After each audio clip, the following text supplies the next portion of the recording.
via Lenin. The Extraordinary All-Russia Congress of Soviets of Peasants Deputies. See glossary entry. November 10, 25, 1917. Written, November 12 to 14, 1917. First published, various, listed under each section. Source, Lenin's collected works, Progress Publishers, Moscow, Volume 26, 1972, pages 321-332. Translated, Yuri Stobnikov and George Hanna, edited by George Hanna. Transcription HTML markup, Charles Farrell and David Walters. Online version, Lenin Internet Archive. November, 2001. Statement to the Bolshevik Group at the Extraordinary All-Russia Congress of Soviets of Peasants Deputies. We demand most emphatically that the Bolsheviks insist, in the form of an ultimatum, on an open vote on the question of issuing an immediate invitation to several representatives of the government. If the reading of this proposal and voting on it at the plenary session are refused,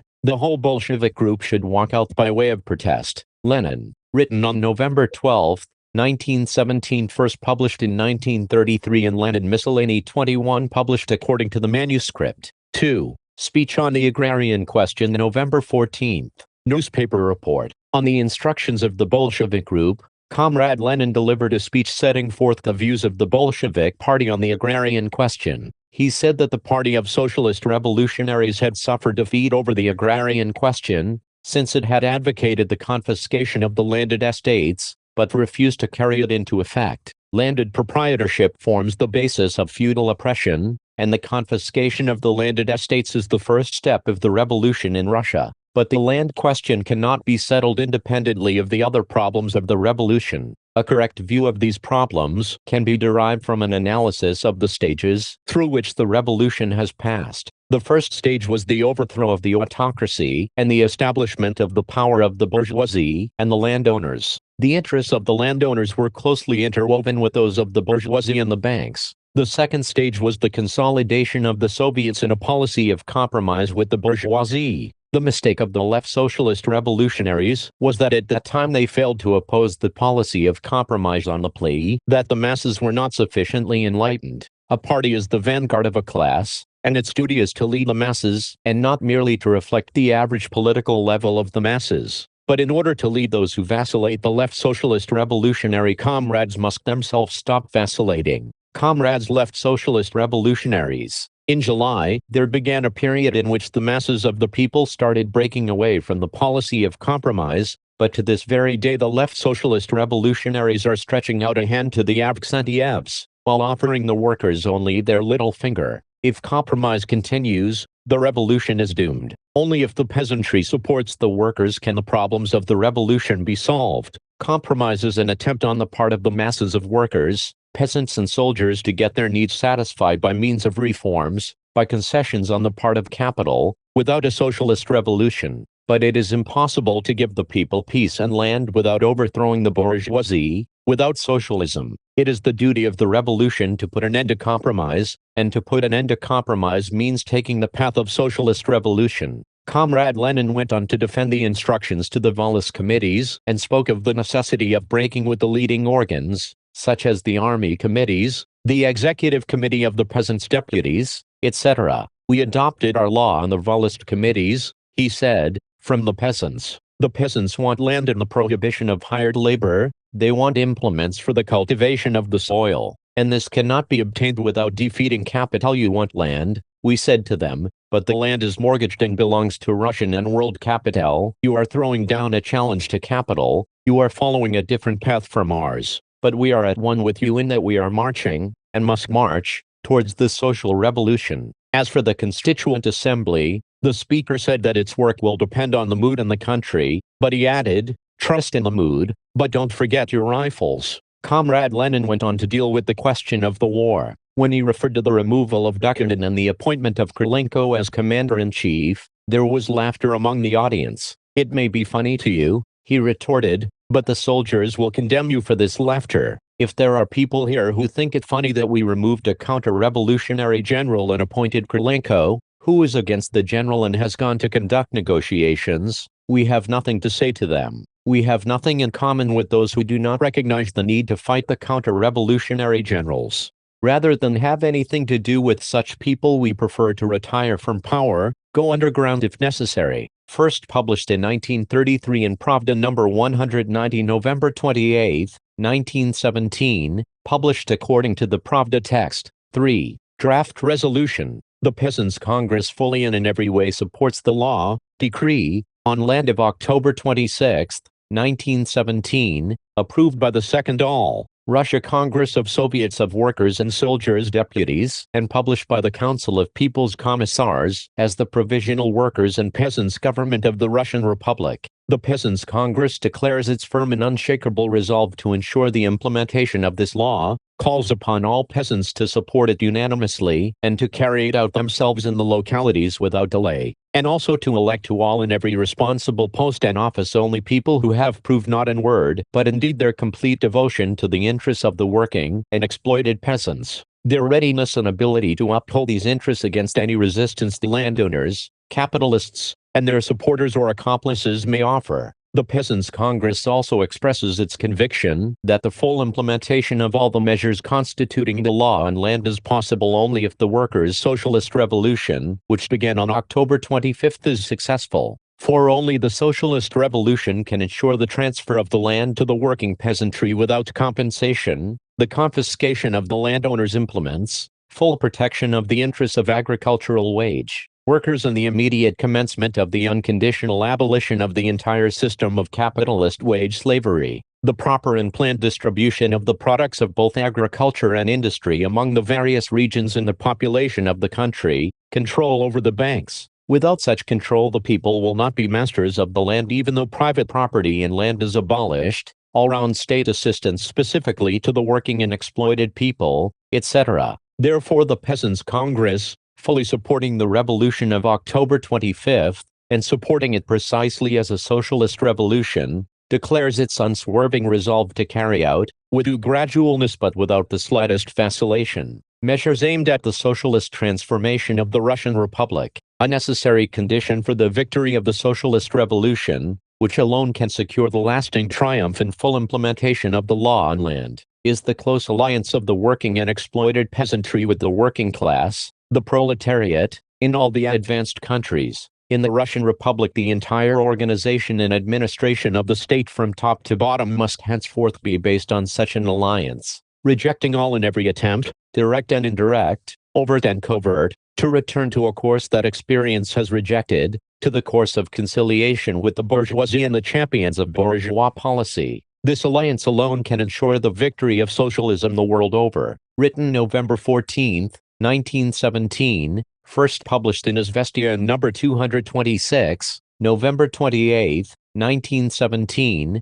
published according to the Izvestia text. 4. Speech in connection with the statement of a Vikzhel spokesman, November 18, newspaper report. Comrades, the Vikzhel statement is undoubtedly nothing but a misunderstanding. Can you imagine, for one moment, that troops, fully aware of their revolutionary duty in fighting for the people's interests, would approach field headquarters and begin smashing up everything and everyone, without making known their demands, without so much as explaining to the soldiers around why they had come? You must realize, comrades, that is impossible. A revolutionary army, conscious of what it is about, must make its demands known to those to whom it applies. When the demands were being made, much more was done. Care was taken to make it quite clear that resistance meant resisting the people's will, that this was not a common but a moral crime against the people's freedom, interests and highest aspirations. A revolutionary army never fires the first shot, and acts in anger only against invaders and tyrants.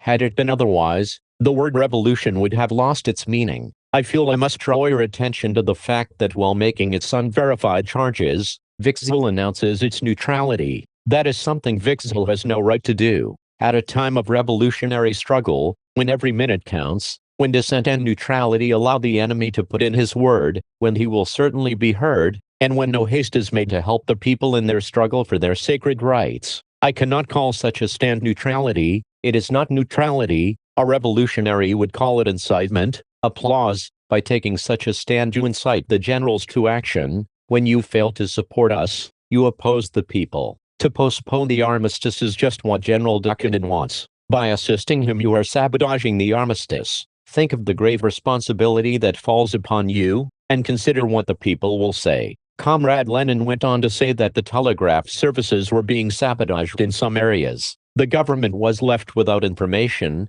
while its opponents circulated absurd rumors. Take the allegation that the Polish battalions were opposing the government, although the Poles had repeatedly declared that they had not interfered and did not intend to interfere in Russian affairs. They have also informed us that they want an armistice. Published in Izvestia number 230 November 19, 1917, published according to the Izvestia text. 5. Concluding speech on the agrarian question, November 18. Newspaper report. Comrade Lenin first showed that the accusation of anarchism made against the Bolsheviks by the left socialist revolutionaries had not been proved. In what way did socialists differ from anarchists? The anarchists did not recognize state power, whereas the socialists, the Bolsheviks among them, did recognize it in the period of transition between the state of affairs then obtaining and the socialism towards which they were progressing. The Bolsheviks favored a strong authority, but it must be a workers' and peasants' authority. All state power is compulsion, but until then it had always been the power of the minority,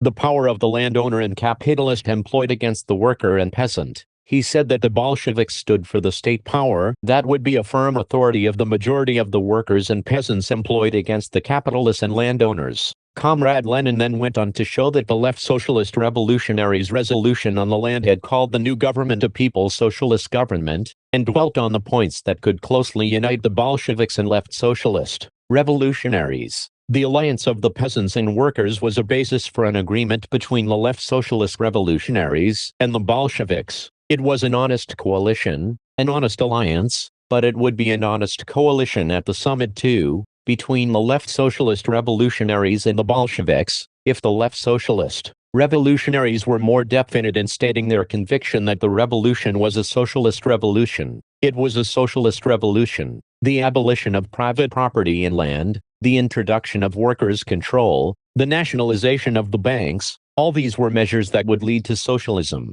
They were not socialism, but they were measures that would lead to socialism by gigantic strides. The Bolsheviks did not promise the workers and peasants milk and honey immediately, but they did say that a close alliance between the workers and the exploited peasantry, a firm, unwavering struggle for the power of the Soviets would lead to socialism, and any party that really wanted to be a people's party would have to state clearly and decisively that the revolution was a socialist revolution. And only in the event of the left socialist revolutionaries stating that clearly and unambiguously would the Bolsheviks' alliance with them grow and become stronger. It had been said that the Bolsheviks were against the socialization of the land and could not, therefore, come to an agreement with the left socialist revolutionaries. The Bolsheviks answered that they were indeed against the socialist revolutionaries' socialization of the land, but that did not prevent an honest alliance with them. Today or tomorrow the left socialist revolutionaries would nominate their Minister of Agriculture, and the Bolsheviks would not vote against the law on the socialization of the land if he proposed it. They would abstain from voting. In conclusion, Comrade Lenin stressed that only an alliance of workers and peasants could acquire land and make peace. Among other things, Comrade Lenin was asked what the Bolsheviks would do in the Constituent Assembly if the left socialist revolutionaries were there in a minority and proposed a bill on the socialization of the land. Would the Bolsheviks abstain from voting? Of course not. The Bolsheviks would vote for the bill, would make the proviso that they were voting for it in order to support the peasants against their enemies. Published in Pravda number 195 December 4, 1917, published according to the Pravda text. Footnotes. Written in connection with the left socialist revolutionaries' objections to the Bolshevik demand that Lenin should be invited to speak at the Congress in his capacity of chairman of the Council of People's Commissars. They thought this would be prejudicial to the issue of power. On their motion, the Congress rejected the Bolshevik proposal, and Lenin addressed it as a member of the Bolshevik group. The references to the instruction to the Volist land committees, approved by Tire First All Russia Congress of Soviets of Workers and Soldiers Deputies on June 23, 1917, and published as a law on the Volist committees on November 3, 1917. 3. The references to the start of the peace talks with Germany. Following the publication of the Decree on Peace, adopted by the Second All Russia Congress of Soviets, the Soviet government took practical steps to conclude a general democratic peace among the belligerents. On November 7, 1917, it issued special directions to General Lenin, the commander-in-chief, ordering him to make an offer to the enemy command to stop military operations and open peace talks. The directions said the government deemed it necessary to make a formal proposal for an armistice between the belligerents without delay, but the counter-revolutionary top brass, who had contacts with the military and missions of the Entente, blocked the armistice in every possible way.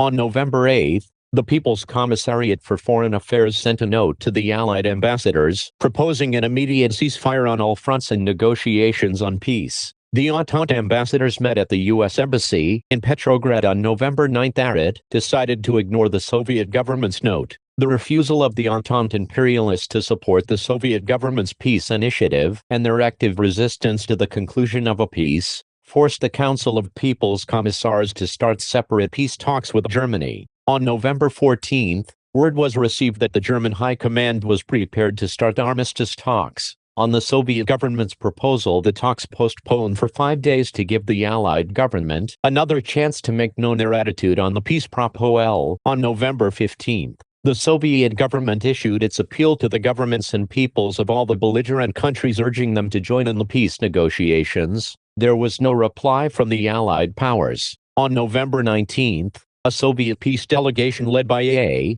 Jaffe arrived in the neutral zone and proceeded to Brest-Litovsk, where it met a delegation of the Austrian-Hungarian bloc, which included representatives of Bulgaria amid Turkey. A 10-day ceasefire was arranged as a result of the talks of November 20, 22. The Soviet government took the opportunity to try to turn the separate talks with Germany into negotiations for a general democratic peace. On November 24, it sent another note to the Entente ambassadors, inviting them to join in the talks. This note was also ignored. On December 2, the talks were resumed, and that same day a 28-day ceasefire was agreed upon. It provided for a peace conference, which opened at Brest-Litovsk on December 9.